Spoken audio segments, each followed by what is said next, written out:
सभी के लिए क्लियरेंस लाए हैं आरसीबी और सीएसके जो मार्च 28 2025 का मैच था आईपीएल में। वैदिक और केपी दोनों ब्रांचेस सेम होती हैं सर एस्ट्रोलॉजी की। जो केपी आउटकम देगा वही आउटकम 95% पाथ समेत वैदिक भी वही आंसर देगा। बस फ़र्क ये होता है वैदिक कुंडली से, जन्म कुंडली से आंसर देता है, केपी पाथ से आंसर देता है।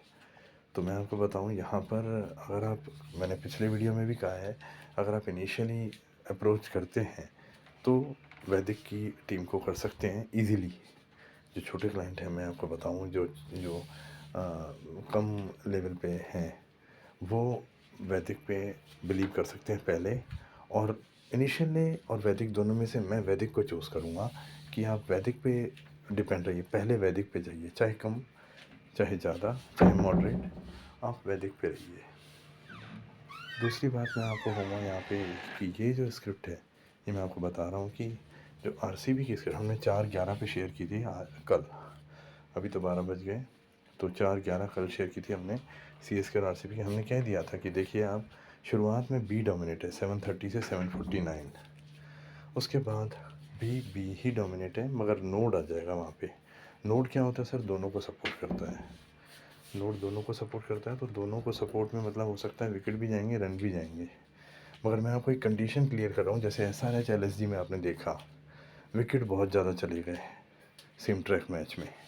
तो वहाँ पर जब विकेट बहुत ज़्यादा चले जाएंगे तो इतने विकेट बैटिंग अगर डोमिनेट है तो नहीं जाने चाहिए, तो वहाँ पे हम बॉलिंग को डोमिनेट मान सकते हैं। अब जैसे यहाँ पर देखिए आप, क्या हुआ कि बैटिंग ने ज़्यादा अच्छा परफॉर्मेंस किया, विकेट कम गए, तो यहाँ पे मालूम पड़ गया कि बी डेफिनेटली बैटिंग ही है जिसने फर्स्ट बैट किए हैं, और वहीं जो डोमिनेट कर रहा है वो आरसीबी था।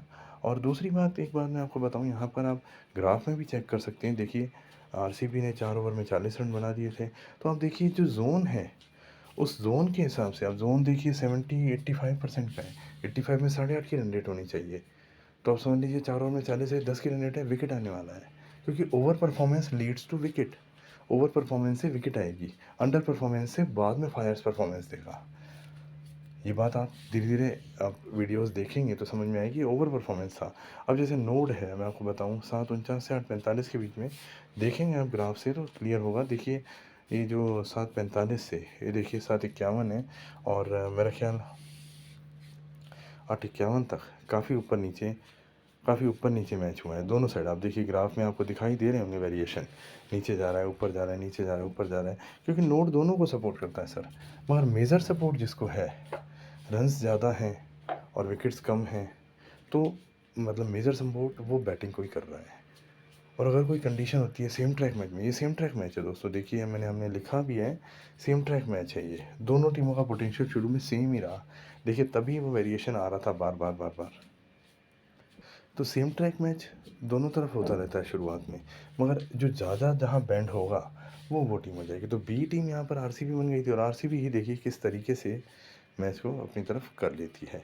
तो दोस्तों यहाँ पर मैं आपको यही बोलूँगा कि स्क्रिप्ट को ध्यान से पढ़िए, नोड का बिहेवियर पहचानिए, और शुरुआत के 18-19 मिनट जो प्योर प्लेनेट है वो आपको डिसाइड करेगा।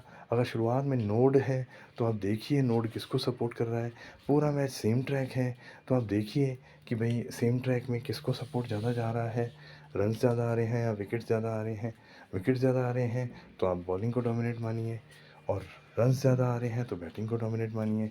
अगर जैसे आज था तो ये सेम ट्रैक मैच ही है, पूरा मैच एक ही तरफ चल रहा है बी, मगर बीच बीच में ए भी आया था, तो वो ऑपरेटर के ऊपर है वो किस तरीके से दे दे। ओवर परफॉर्मेंस जो होता है, जैसे 4 ओवर में 40 हो गए, 6 ओवर में 60 हो गए, मगर जोन चल रहा है 70-80% का, तो वहाँ पे विकेट डेफिनेट नहीं आएगा, क्योंकि इतने रन बनने ही नहीं चाहिए।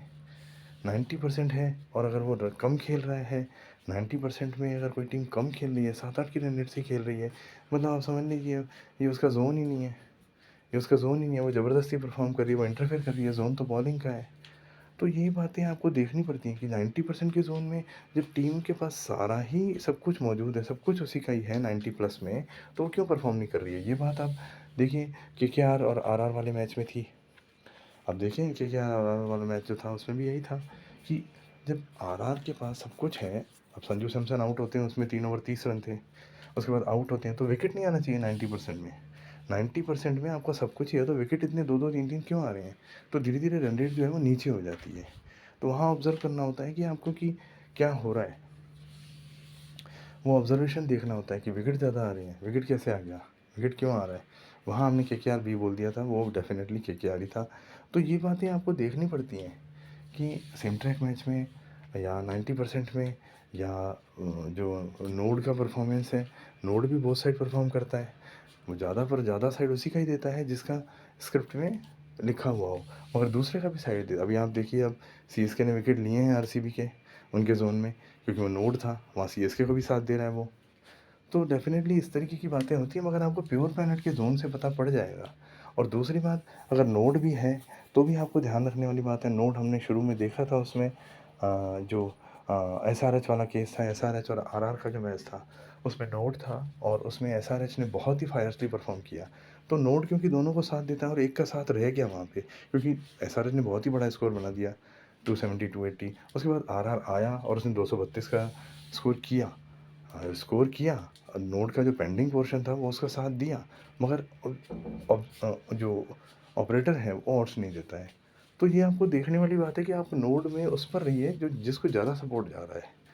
ठीक है दोस्तों, थैंक यू वेरी मच।